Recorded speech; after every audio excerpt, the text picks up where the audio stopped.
Ada pepatah mengatakan seperti ini, tak kenal maka tak sayang.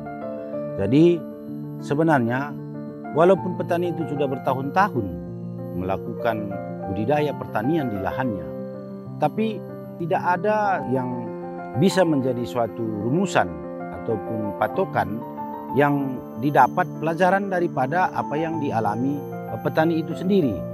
Makanya kita juga perlu memberikan pelatihan kepada mereka supaya mereka betul-betul mengenal apa yang terjadi di tanah mereka. Maka dari itu kita akan membuat pelatihan ekologi tanah ini yang dilaksanakan pada 30 September 2025 ini di lokasi Sekolah Lapang Desa Buluhawar ini, supaya masyarakat ataupun petani kelompok dampingan itu betul-betul mengenal apa yang terjadi di lahan mereka masing-masing.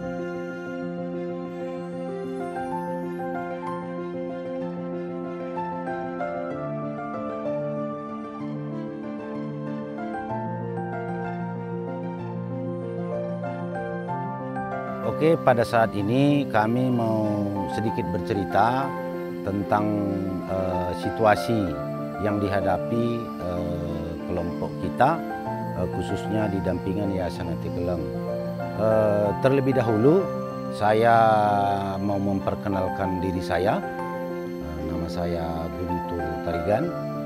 Saya sehari-hari melakukan tugas sebagai staf di Yayasan Ati Keleng, khusus di bidang lingkungan, pertanian, organik, dan permakultur. Jadi kaitannya dengan situasi global pada saat ini, memang banyak yang harus kita lakukan perubahan, di mana perubahan iklim global yang sekarang ini sudah tidak menentu, seperti cuaca ekstrim, hujan yang tiba-tiba, kemarau yang tidak lagi sesuai dengan kalender. Itu adalah situasi umum yang kita hadapi, khususnya di kelompok dampingan Yayasan Ati Keleng. Maka langkah-langkah yang harus diambil oleh kelompok kita, yaitu bagaimana kita harus beradaptasi dengan situasi dan kondisi yang serba sudah tidak menentu. Jadi yang pertama yang dilakukan itu adalah seperti yang sudah kita lakukan pada saat ini, yaitu pelatihan tentang ekologi tanah. Jadi sesuai dengan kondisi saat ini, tanah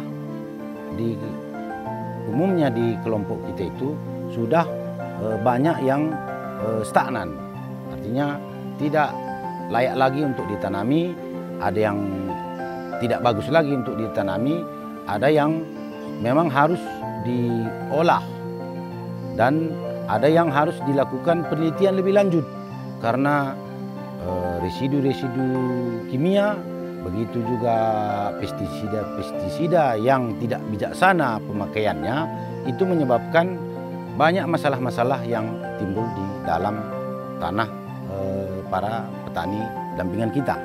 Jadi pelatihan ekologi tanah ini sangat penting kami rasa, karena di situ kita bisa menganalisa bagaimana kondisi tanah kita itu sebenarnya, baik dari segi fisiknya atau fisikanya, yaitu tentang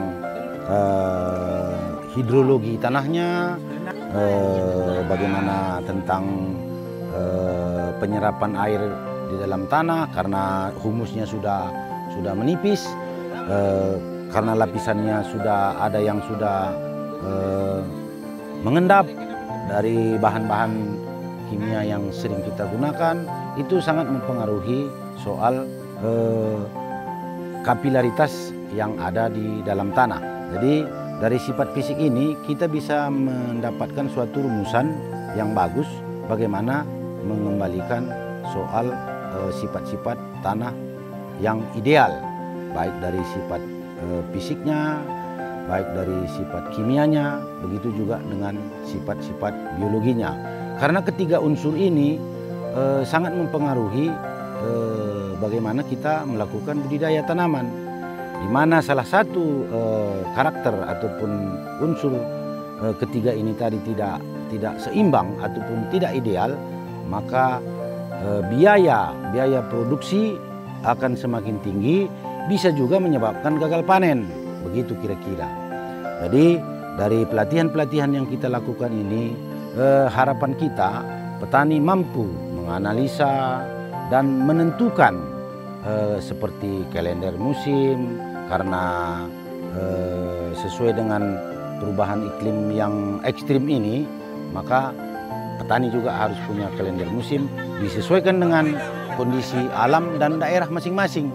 Tidak bisa kita memakai suatu rumusan ataupun patokan dari misalnya dari Kementerian Pertanian atau dari media sosial. Itu tidak bisa lagi kita andalkan sekarang ini, karena bagaimana kondisi lokal itu yang betul-betul kita terapkan dan itu yang betul-betul kita analisa, agar apa yang kita lakukan, baik pengolahan tanah, baik pun menentukan varietas tanaman itu sesuai dengan kebutuhan dan kondisi lapangan yang ada di kelompok dampingan kita. Karena itu akan bisa mengurangi biaya kos dan gagal panen, sehingga petani tidak akan merugi. Seperti itu kira-kira. Itulah kira-kira gambaran kita sekarang ini. Makanya semua hal-hal yang tindakan-tindakan yang mengacu kepada adaptasi terhadap perubahan iklim itu penting kita lakukan. Itu kira-kira mungkin yang bisa kami sampaikan dari semua praktik-praktik atau pendidikan-pendidikan yang kita lakukan di kelompok itu secara mendetail kita lakukan, seperti pengukuran pH, pengukuran kandungan unsur hara, pengukuran soal jenis tanaman yang akan kita tanam. Begitu juga dengan menentukan kalender musim tanam sesuai dengan lokasi kita masing-masing. Makanya Yayasan Ate Keleng sudah membuat lokasi ini menjadi sebuah lokasi ataupun tempat edukasi dan riset untuk bisa nanti dijadikan sebagai salah satu acuan, khususnya di kelompok dampingan kita, baik di Desa Buluhawar ini, begitu juga dengan di seputaran lokasi ini. Itu kira-kira mungkin yang bisa kami jelaskan. Terima kasih.